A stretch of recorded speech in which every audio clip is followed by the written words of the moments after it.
Trump-Europe trade rift, what was settled, and what wasn't?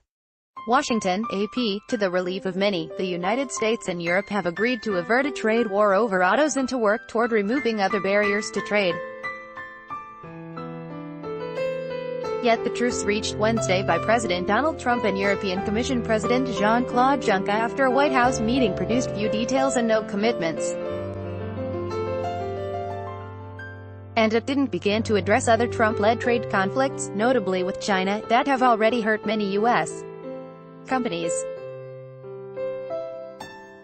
Ad choice advertising and red invented by teased still, the news that the United States was at least temporarily holding off on taxing imported cars, trucks and auto parts from the European Union calmed fears on both sides of the Atlantic.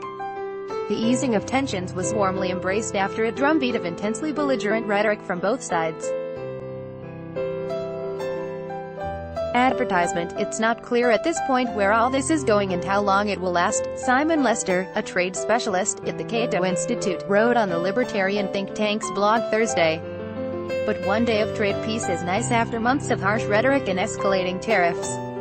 Here's a look at what Trump-Juncker meeting achieved, and what it didn't.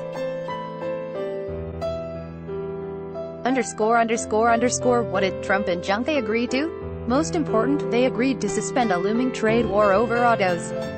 Trump has threatened 20% to 25% tariffs on imported vehicles and auto parts, which he has labeled a threat to America's national security. The EU has been readying retaliatory taxes on U.S.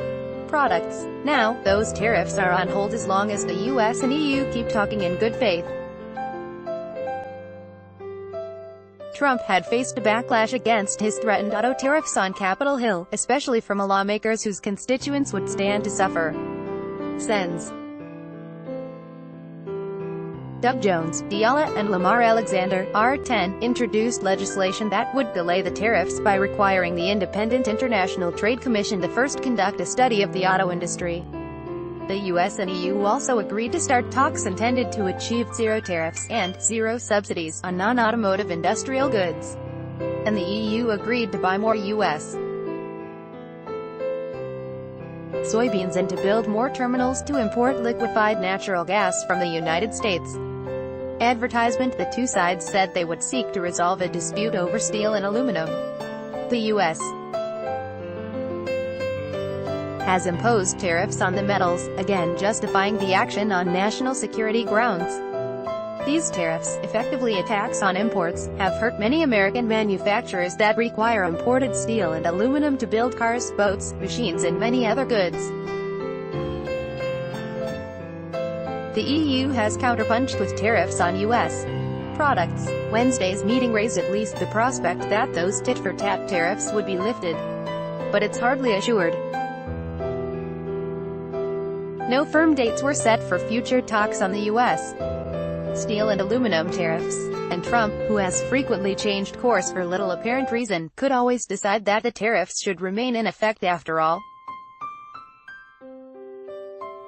Is the agreement getting good reviews? Most analysts were relieved that the U.S. and EU had pulled back from the brink of automotive tariffs.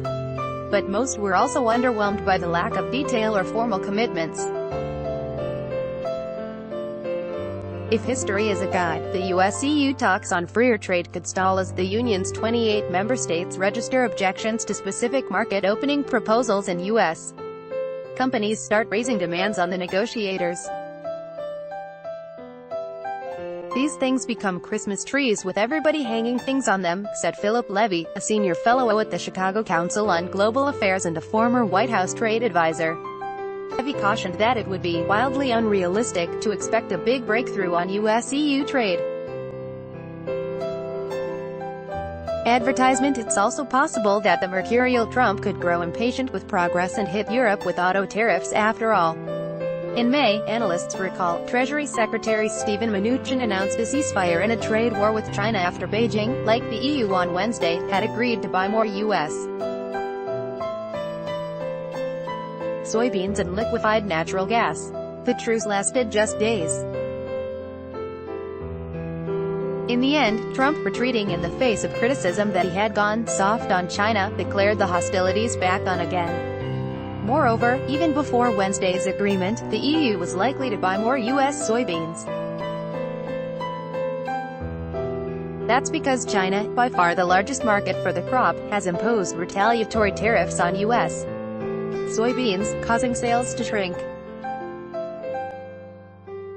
So the Chinese are buying up all the Brazilian and Argentinian soybeans they can in the interim, leading to expectations that the EU would buy more from the US.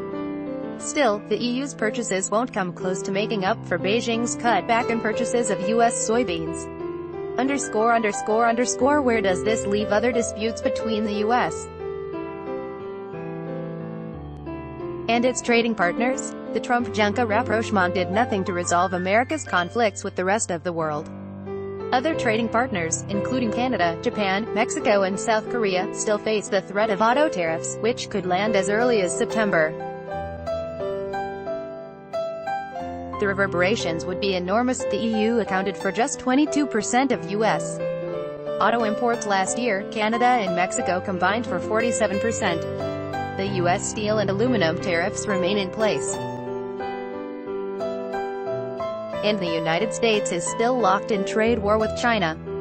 The Trump administration has imposed tariffs on $34 billion in Chinese goods in a dispute over Beijing's high-tech industrial policies and has threatened to eventually target $500 billion. China has struck back with duties on soybeans and pork, among other products, affecting Midwest farmers in a region that supported Trump in his 2016 campaign. On Wednesday, Trump and Juncker raised the prospect of presenting a united front to China, demanding that Beijing curb overproduction, reduce subsidies for Chinese companies and act to protect foreign intellectual property.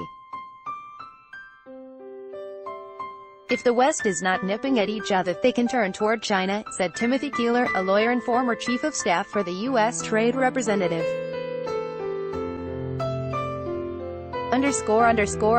Follow Paul Wiseman on Twitter at https://twitter.com/Paul Wiseman. By Taboola. Sponsored links, promoted links. You may like Stanford American International School. 6 tips on moving to your new home in Singapore. Stanford American International School in Doayana Komodo Resort. Pristine beach and many water activities for your family. Sayana Komodo Resort and enjoy. Compare. This is the last VPN you are going to need, and it's on sale. Enjoy Compare Unda Babel. This app will have you speaking a new language in 3 weeks. Babel Unda Top Man Fun. 10 most breathtaking highways of the world. Top Man Fun. Indo Throne, free online game. What are the best war strategies? Throne, free online game. Indo.